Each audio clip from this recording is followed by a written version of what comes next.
Hello my dear students, welcome to my YouTube channel let's build concepts. आप सभी का स्वागत है अपने YouTube channel let's build concepts पर। आज हम टुडेस करंट अफेयर्स सीरीज में डिस्कस करने वाले हैं 3 अगस्त के करंट अफेयर्स। सो अभी तक जिसने भी चैनल को सब्सक्राइब नहीं किया है वो चैनल को सब्सक्राइब कर ले, और अगर आपको वीडियो पसंद आती है तो आप इसे लाइक एंड शेयर जरूर करें। चलिए क्वेश्चंस करते हैं। Our first question is, who has become Asia's richest woman as per the real-time Bloomberg Billionaires Index 2022? Real-time Bloomberg Billionaires Index 2022 के अनुसार एशिया की सबसे अमीर महिला कौन बन गई है? किसके अनुसार भाई? Real time Bloomberg billionaires index 2022 के अनुसार। ठीक है, एशिया की सबसे अमीर महिला कौन बन गई है? तो ये बनी है सावित्री जिंदल। जैसे कि नाम से ही पता चल रहा है ये कहाँ से बिलोंग करती है। ये भारतीय महिला है सावित्री जिंदल, जो कि आसाम स्टेट से बिलोंग करती है। ठीक है, तो सावित्री जिंदल चेयरपर्सन है ओपी जिंदल ग्रुप की। ये ओपी जिंदल ग्रुप की चेयरपर्सन है, और उसके साथ साथ ये एक पॉलिटिशियन भी है, और ये इंडियन नेशनल कांग्रेस से जुड़ी हुई है। ठीक है, इसके साथ साथ ये महाराजा अग्रसेन मेडिकल कॉलेज जो कि अग्रोहा में है, वह उसकी प्रेसिडेंट मतलब उसकी अध्यक्ष भी है। महाराजा अग्रसेन मेडिकल कॉलेज अग्रोहा की अध्यक्ष हैं सावित्री जिंदल। ठीक है, और इंडियन नेशनल कांग्रेस पार्टी से ये जुड़ी हुई है, और ओपी जिंदल ग्रुप की चेयरपर्सन है। ठीक है, ये सावित्री जिंदल जो है ये आसाम स्टेट से है, और ये एक 72 ईयर ओल्ड 72 साल की महिला है, जो कि एशिया की सबसे अमीर महिला बन गई है। ओके, चलिए, और next question is, the third edition of India Vietnam joint military exercise VINBAX 2022 will be held in which state of India? Bharat Vietnam संयुक्त सैन्य अभ्यास विनबैक्स 2022 का तीसरा संस्करण भारत के किस राज्य में आयोजित किया जाएगा? तो ये कहाँ पर होगा भाई? ये होगा हरियाणा में। किस किस के बीच हो रहा है? भारत और वियतनाम के बीच ये एक मिलिट्री एक्सरसाइज है। ठीक है, सैन्य अभ्यास है, और जिसका नाम क्या है भाई? विनबैक्स 2022। कौन सा संस्करण है ये? कौन सा एडिशन है? तो ये है तीसरा संस्करण। ठीक है, थर्ड एडिशन है। तो ये सब चीजें याद रखने की है। इसमें से आपसे कुछ भी पूछ सकते हैं कि किस किस के बीच था, तो भारत वियतनाम। इस का नाम क्या है मिलिट्री एक्सरसाइज का? विनपेक्स 2022। और ये कौन सा एडिशन था? तो ये है थर्ड एडिशन। ठीक है, और ये कहाँ पर आयोजित किया गया है? ये इंडिया के हरियाणा स्टेट में आयोजित किया गया है। ठीक है, आयोजित किया जाएगा, और ये अभी चल रहा है एक्चुअली 1 अगस्त टू 20 अगस्त तक, 1 अगस्त से 20 अगस्त तक ये चलेगा, और हरियाणा के पंचकुला जिले के चंडी मंदिर सैन्य छावनी में ये सब चल रहा है। ठीक है, चलिए, वियतनाम की बात हुई है तो हम याद कर लेते हैं। वियतनाम की कैपिटल है हनोई, HANOI। हनोई वियतनाम की कैपिटल है, और करेंसी है इसकी डोंग। ठीक है, तो ये सब चीज़ें आप याद रखेंगे, और साथ साथ वीडियो को पॉज करते हुए नोट डाउन करते चलेंगे। चलिए, our next question is, which company has received approval from the Reserve Bank of India to start non-banking finance company operations? किस कंपनी को गैर बैंकिंग वित्त कंपनी संचालन शुरू करने के लिए भारतीय रिजर्व बैंक RBI से मंजूरी मिली है? तो किसे मिली है भाई?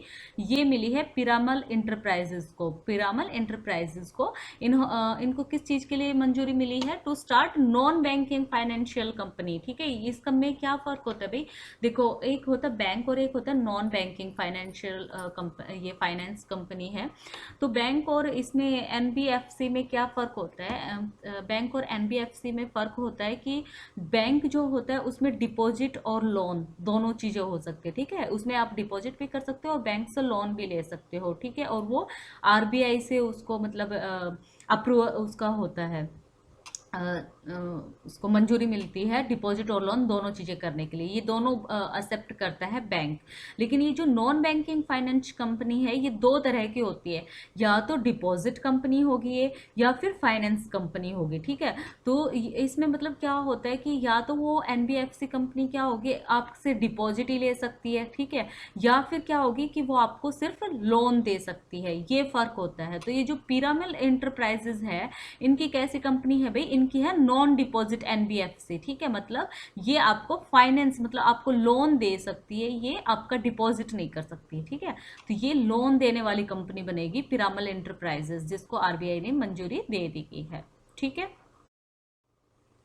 चलिए नेक्स्ट क्वेश्चन करते हैं। और next question is, which state government is all set to come up with an alternative to the popular corporate online cab service? किस राज्य की सरकार लोकप्रिय कॉर्पोरेट ऑनलाइन कैब सेवा के विकल्प के साथ आने के लिए पूरी तरह तैयार है।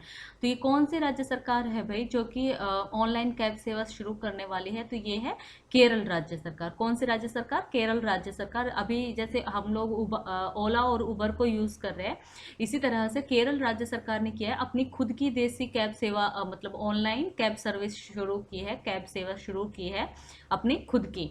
ठीक है, तो ये कौन सी राज्य सरकार है? केरल राज्य सरकार। Our next question is, in which city Union Minister Sarbanand Sonowal inaugurated the Chabahar Day Conference? केंद्रीय मंत्री सरबानंद सोनोवाल ने किस शहर में चाबहार दिवस सम्मेलन का उद्घाटन किया? तो ये कहाँ पर किया है भाई? मुंबई में। चाबहार डे जो है वो किस लिए मनाया जाता है भाई? जो चाबहार पोर्ट जिसे इंडिया ने कहाँ पर बनाया है? ईरान में। इंडिया ने कहाँ बनाया? ईरान में। ऐसा क्यों किया इंडिया ने? क्योंकि हम क्या करना चाहते हैं? ईरान, अफगानिस्तान और सेंट्रल एशिया के साथ ट्रेड करना चाहते हैं, उनके साथ व्यापार करना चाहते हैं। तो क्योंकि पाकिस्तान से तो हमारे रिलेशन बहुत ज़्यादा अच्छे नहीं है, तो इसीलिए इंडिया ने क्या किया है? ईरान में अपना पोर्ट बनाया जिसका नाम क्या है? Chabahar port. और आज उसी डे को मतलब इन्होंने सेलिब्रेट किया, चाबहार डे को। तो ये कहाँ पर हुई ये चाबहार डे कॉन्फ्रेंस? ये हुई भाई मुंबई शहर में, मुंबई सिटी में। ठीक है, और आप इसी के साथ याद कर लेंगे कि क्योंकि केंद्रीय मंत्री सर्बानंद सोनोवाल ने किया है, तो इसका मतलब क्या है कि ये किसके कौन सी यूनिवर्सिटी के अंडर आता है चाबहार पोर्ट का पूरा मैनेजमेंट? ये आता है ministry of shipping, port and waterways. ठीक है, इसीलिए केंद्रीय मंत्री सर्बानंद सोनोवाल ने, क्योंकि ये इसके मिनिस्टर हैं, इनका डिपार्टमेंट है, तो इन्होंने इसका उद्घाटन किया। और next question is, which state government has signed an agreement to become a member of the prestigious global network called Under 2 Coalition to check global warming? किस राज्य सरकार ने ग्लोबल वार्मिंग की जांच के लिए अंडर 2 गठबंधन नामक प्रतिष्ठित ग्लोबल नेटवर्क का सदस्य बनने के लिए एक समझौते पर हस्ताक्षर किए हैं? तो कौन सी राज्य सरकार ने भाई इस पर हस्ताक्षर किए हैं? तो ये है पंजाब। कौन सी राज्य सरकार ने? पंजाब ने। आपको पता है कि 2015 में एक पेरिस एग्रीमेंट हुआ था, पेरिस समझौता हुआ था, जो किस लिए हुआ था भाई? बहुत से देशों के हमारे पीएम नरेंद्र मोदी भी वहां पर गए थे। तो इन्होंने ये जो क्लाइमेट चेंज हो रहा है, एनवायरनमेंट में जो इतना मतलब ग्लोबल वार्मिंग बढ़ रही है, उसके लिए इन्होंने एक्शन लेने के लिए एक समझौता हुआ था पेरिस में, पेरिस समझौता, वहां पर हस्ताक्षर किए थे। तो अब उसी समझौते के अनुसार ये जो अंडर 2 गठबंधन है, अंडर 2 कोalition है, इसके अंतर्गत हमारे इंडिया के 6 स्टेट्स ने इस पर हस्ताक्षर किए हैं। तो जो छठा राज्य बना है, ये कौन सा राज्य है? पंजाब राज्य। ठीक है, इससे पहले टोटल जो 6 राज्य, उनके क्या क्या नाम है?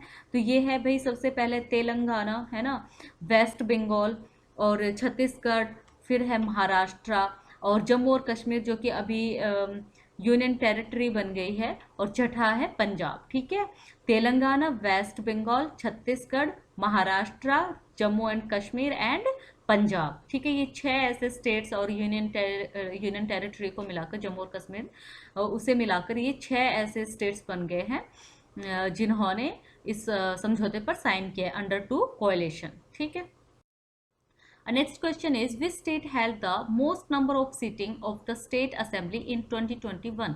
2021 में किस राज्य की विधानसभा की सबसे अधिक बैठक हुई? आपको पता है विधानसभा तो हर जगह पर है ना? तो 2021 में कौन से राज्य की विधानसभा में सबसे ज्यादा अधिक बैठक हुई? तो ये कौन सी विधानसभा है भाई? केरल। ठीक है, केरल विधानसभा जो है उसमें सबसे ज्यादा बैठकें हुई 2021 की रिपोर्ट है ये। ठीक है, तो इसके साथ साथ आप याद कर लेंगे, इसमें हम सबको पता है कि विधानसभा तो हर जगह है। ठीक है, लेकिन हमें ये पता होना चाहिए कि हमारे कंट्री में केवल 6 ही लेजिस्लेटिव काउंसिल, 6 ही राज्य विधान परिषद है, जो कहाँ कहाँ पर है? यूपी, बिहार, महाराष्ट्र, आंध्र प्रदेश, तेलंगाना और कर्नाटका। सिर्फ ये 6 राज्य ऐसे हैं जहां पर विधान परिषद, जिसको हम कहते हैं लेजिस्लेटिव काउंसिल, ये है। ठीक है, तो ये चीज भी आप साथ में याद रखेंगे। Next question is, world's most durable hydrogen fuel cell has been developed by scientists from which university? विश्व का सबसे टिकाऊ हाइड्रोजन ईंधन सेल किस विश्वविद्यालय के वैज्ञानिकों द्वारा विकसित किया गया है?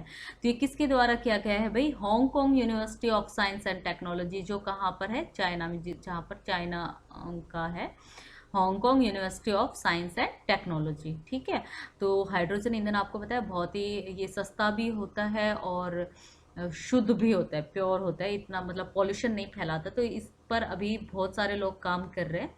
तो अभी फिलहाल कौन काम कर रहा है यहाँ पर? Hong Kong university of science and technology. Our next question is, the fourth edition of joint military exercise Al-Nagha 6 has started between India and which country? Bharat और किस देश के बीच संयुक्त सैन्य अभ्यास जिसका नाम क्या है भाई? अल-नगा 6 का चौथा संस्करण शुरू हो गया। कौन सा संस्करण है? पहले तो ये याद रखेंगे, ये फोर्थ एडिशन है, चौथा संस्करण है। और इस सैन्य अभ्यास, इस मिलिट्री एक्सरसाइज का क्या नाम है भाई? अल-नगा 6। ठीक है, तो ये भारत और किस कंट्री के बीच हो रही है? भारत और ओमान के बीच, भारत और ओमान के बीच चल रही है ये एक्सरसाइज। कहाँ पर? राजस्थान में। ठीक है, राजस्थान में चल रही है भारत और ओमान के बीच मिलिट्री एक्सरसाइज जिसका नाम है अल-नगा 6, जिसका फोर्थ एडिशन चल रहा है। और अभी हमने पढ़ा था कि ये राजस्थान में चल रही है, और अभी हमने पढ़ा था कि पंचकुला चंडी मंदिर में वियतनाम के साथ हमारी मिलिट्री एक्सरसाइज चल रही है। ठीक है, चलिए। Next question is, which states sport department is conducting Khed Mela? किस राज्य का खेल विभाग खेड मेला आयोजित कर रहा है? क्या नाम है भाई उसका? खेड मेला। ठीक है, तो ये कौन सा राज्य कर रहा है भाई? पंजाब राज्य कर रहा है। खेड मेला पंजाब राज्य कर रहा है, जिसमें क्या होगा भाई? इसमें 30 से ज़्यादा खेल खेले जाएंगे, 30 खेलों को इसमें शामिल किया गया है।